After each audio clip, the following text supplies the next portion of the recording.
À la suite des résultats aux évaluations internationales, PISA, la démarche de Singapour a été adaptée en France, donc suite à la publication du rapport Villani-Torossian en février 2018. Donc sa déclinaison a entraîné la réforme des programmes du premier degré et la mise en place d'un plan mathématique à l'échelle nationale et à l'échelle académique, avec de nombreuses ressources institutionnelles qui ont été produites, comme les différents guides CM, CP et des guides de collège. Alors au niveau académique, dès 2018, l'Académie s'est mobilisée. Elle a installé des référents mathématiques au sein des circonscriptions. L'objectif était de développer la démarche dans le cadre des formations des enseignants. Donc depuis, les enseignants sont formés régulièrement, annuellement, et la démarche est installée dans les classes au fur et à mesure. Qu'est-ce que la démarche de Singapour ? C'est une démarche d'enseignement qui a fait ses preuves en mathématiques. En quoi est-ce qu'elle consiste ? Elle consiste déjà à manipuler des objets concrets afin de représenter les situations de manière mathématique, avec un exemple du modèle en barre, c'est ce qui est utilisé dans les classes, dans le but d'accompagner de manière progressive et adaptée, vraiment au rythme d'apprentissage des élèves et pour chacun le passage à l'abstraction, puisque les mathématiques sont par essence abstraites et on a besoin d'accompagner chacun des élèves à son niveau, que ce soit les élèves en difficulté ou les élèves les plus avancés.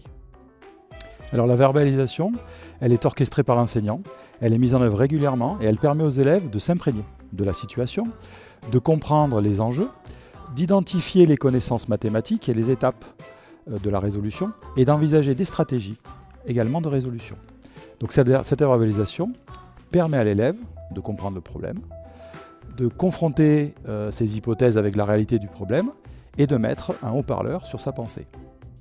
Donc, quelle est sa mise en œuvre de manière concrète dans les classes ? Eh bien, le matériel doit être choisi afin qu'il donne à voir les concepts mathématiques abordés, les concepts qui sont travaillés et qui vont être en jeu dans une résolution de problème. Donc on va peut-être partir sur des exemples pour expliquer. Alors en maternelle, si on commence par parler du nombre, on commence par travailler avec des objets concrets. Alors par exemple des pommes. Puis on va introduire des cubes qui vont représenter ces pommes.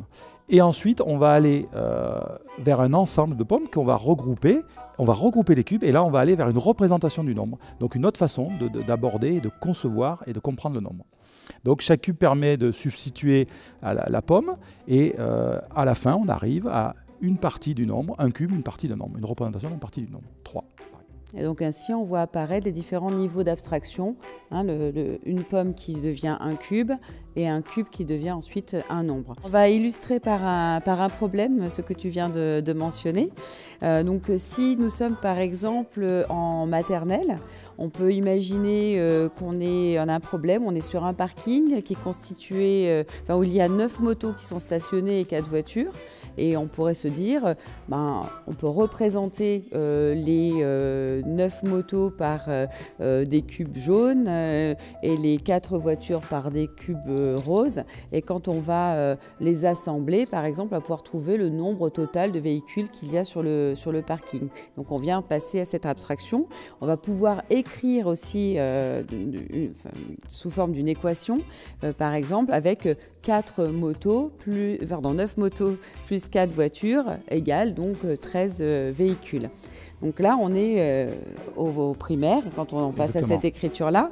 Et on peut aussi comparer, essayer de chercher s'il y a plus de motos ou plus de voitures, en ayant par exemple nos cubes qui sont assemblés et qui représentent les 9 motos, les cubes qui sont assemblés qui représentent les 4 voitures, et comparer et se dire, voilà, il y a 5 motos de plus que de voitures, etc. Donc on peut aller toute cette verbalisation que l'on a mentionnée au départ qui permet de comprendre justement le problème, on va pouvoir la mettre en œuvre dans la classe.